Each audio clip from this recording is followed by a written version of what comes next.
Now, KQ2 Sports with Chris Roush. Two things the Royals are usually good at: bullpen and base running. Two things that let them down today: the bullpen and also base running. There's a lot of takeaways from Sunday night's AFC divisional round showdown between the Kansas City Chiefs and the Pittsburgh Steelers. Northwest looked to add its sixth national title to the press box here at Bearcat Stadium, in a game in which it was teacher versus student. It was a teacher coming out on top with the help of one of his new students, a young rookie phenom. Cole Forney played football for some very good Maryville Spoofound football teams. When he decided to give college football a go, he ended up staying home at Northwest. He's enjoyed the program's success despite some injuries along the way, and now he's facing his biggest challenge yet. Cole Forney is a very determined person. 6 months ago, Northwest linebacker Cole Forney celebrated his third national title in the program's sixth. But just 1 month later, Forney's life changed forever. A couple months ago, I didn't really even know what happened. I woke up, because I don't remember the wreck. I don't remember the coma or anything. I just kind of woke up. On the night of January 17th, Forney and Bearcat teammate Jacob Volstead were involved in a fiery crash on Interstate 29 just 5 miles north of St. Joseph, when the truck Forney was driving hit a slick patch, causing it to strike a concrete barrier, ejecting him. I was the first one at the hospital when everything unfolded. Multiple bone fractures and breaks, a collapsed lung, broken pelvis, and damage to his vital organs. Things didn't look promising for Forney. Just really emotional for me because one of my best friends, and I wanted to do something, but there's nothing I could do. Just about every night I sit there and I think, I'm like, how did I get so lucky to be able to do the things that I can still do? I mean, not too many people can say that they flew 40 feet out of a car and are going to walk and talk and tell about it with no serious spine injuries or head injuries or paralysis. So, I mean, I'm beyond lucky to be where I'm at. Forney spent weeks in the hospital. During that time, an outpour of support overwhelmed him, from a GoFundMe page being started up to letters from Bearcat fans, even Facebook messages, and the Seattle Seahawks even sent him well wishes. And he also received visits from his young nephew. My family's been awesome too. My mom is, I think she's the greatest ever, because she was there every day in the hospital. She still calls me every day, make sure I'm doing okay, make sure everything's going fine. Forney's story doesn't end here though. He's always been a fighter. And a fighter he is, being in a medically induced coma, multiple surgeries to repair the damages, to even being confined to a wheelchair until the end of March.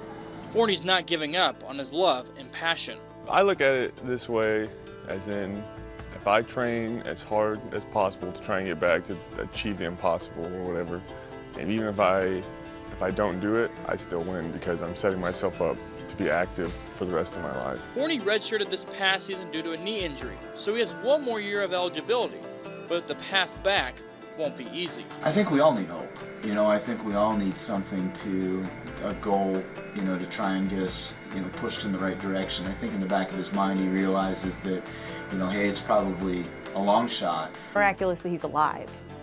So to be doing what he's doing is just, above and beyond that. Showing that he never quits. I mean, just never stop trying. It's unlikely and nearly impossible for Forney to make it back on the field in September, but he's defied the odds so far, and with just an inkling of hope, that's all Forney needs. I want to get back, most of me wants to get back just so I can be back with the guys, just because those road trips, I mean, that's the stuff that you don't forget. Those are the fun things. I mean, going to battle with them each Saturday, those are just memories you don't get back. Now, even if Forney's career on the field is over, his time as a member of the Northwest football team is not. Coach Wright says the team will welcome him with open arms in a mentoring role. Also worth mentioning, Forney was not wearing a seatbelt the night of his accident, but has since become a strong advocate for always buckling up. We love having him. He's our heart and soul. This is a story about the power of will and his determination. 12-year-old Will Walker loves baseball, but his ability to play hit a snag when he was diagnosed with synovial sarcoma at the age of 9. Fast forward 2 years later, doctors were forced to amputate his left arm when the cancer returned. He always surprises me every day. But his passion for baseball is too strong for cancer to hold him back. After beating cancer earlier this year, Will got right back to work, and joined the Be Like Bee baseball team, a group of young ball players from Savannah, playing to honor Savannah's own Braden Kroll, who passed away after his own fight with cancer. Will and I had a relationship long before, I was his coach and he was, a player on my team. It was fun to get experience, like with one arm. If I wasn't on a different team, they'd probably say, no, we're gonna let you get better at pitching, but they let me start off and have fun. When Will's second battle with cancer started, a sense of unknown lingered. And for his family, some days went better than others during the fight.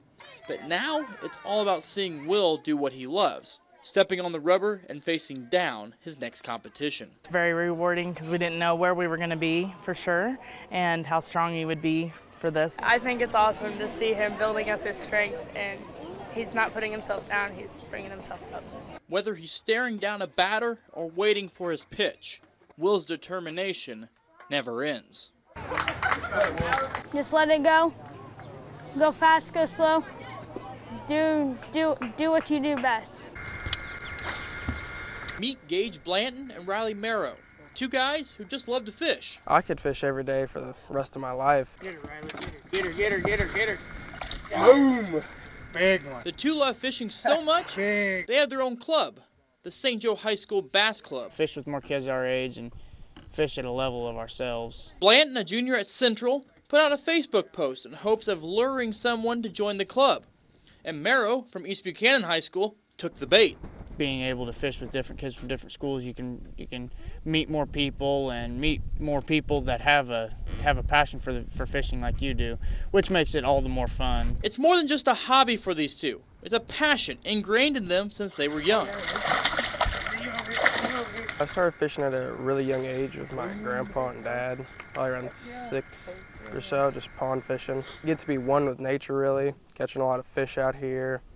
You don't really have to listen to all the drama at school. I specifically remember my dad got me into fishing. He took me to a pond and I was 4 years old, and I caught a really, really big catfish that was about the size of myself, and I was hooked ever since then.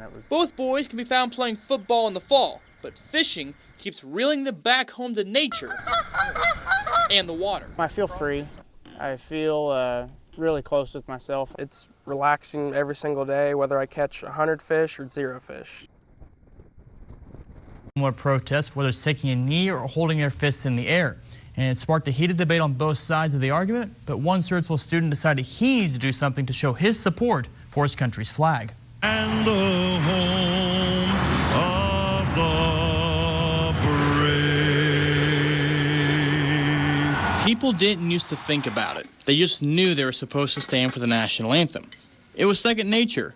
But with all the protests, it's created a divide. And for 16-year-old Brandon Lamb, the recent debate has caught Lamb's attention. It all started when he was watching the news and saw on the news that there were NFL players that were not standing for the anthem.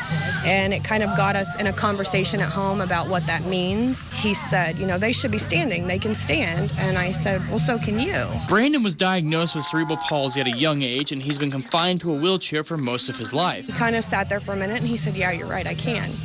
And then after that, he just started practicing at home. Seeing the actions of a professional athlete and his aunt showing him a photo of a man in the military standing in his own wheelchair, it inspired Lamb to stand for the anthem and the flag of his country. And he's been doing just that, standing, the last 3 weeks. It's, respect, and that picture, encouraged me to do it. And so I think it's respectful because it's for the people that fight for our country and, risk their lives every day. It's no surprise to Martin to see her nephew take this stand. And as for the national anthem moving forward, Brandon plans to stand every time. He's an amazing kid all the way around. So it didn't surprise me that he was doing it. It was very touching. A lot of our friends who are military saw him, and they were the ones that were like, oh my gosh, that's amazing. What an amazing young man. People that go in every day, fighting, should be, respected. So they have, pains and stuff like that. Some of them don't come back home the same. So I figured, why not, stand even though it hurts. Brandon's courageous stand has put a smile on many faces in the community. Sturtsville's next football game is Friday night against South Holt Nottaway Holt. 2C Mid Buchanan taking on top seed Stanberry Class 2 District 16 championship game. Dragons led 10-9 after 1. Bulldogs come out aggressive second quarter. Corey Luke dribbles, finds Tristan Stoll on the wing. He gets a very generous, friendly roll here. That goes down. And then, still later second quarter, Luke drives, kicks to Brad Haley, reverse lay-in goes. Stanberry up 17-16 at the break in this one. Second half, things change a little bit. When I say a little bit, the Dragons get the upper hand. Ryan Carpenter from the wing, wide open, nails the three, but Stanberry doesn't go quietly in this ball game. Cole Craig on the other end, get it done for the Bulldogs. Craig, pull up, nice jumper from Craig. Dragons lead 26-25 going to the fourth quarter. Mid-Buck able to bring up some offense here. Hunter Skaggs off the glass, he finishes with 22 points tonight. And then Riley Brill from downtown all alone, that's perfect. That's a big one for the Dragons. He's all kinds of fired up. He should be. The Dragons are district champs. They win 51-38. Down in Lathrop, Class 3 District 16, Maryville take on Jaron Richmond, LaTroy Harper, and Hamilton. Early going. Harper, he's good. Harper fadeaway jumper. That's just beautiful by LaTroy Harper. And later in the first quarter, Harper again, pump fakes.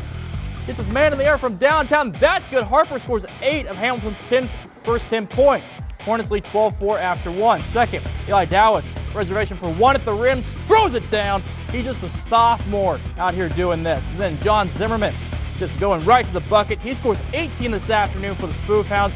Hounds lead 29-22 at the break.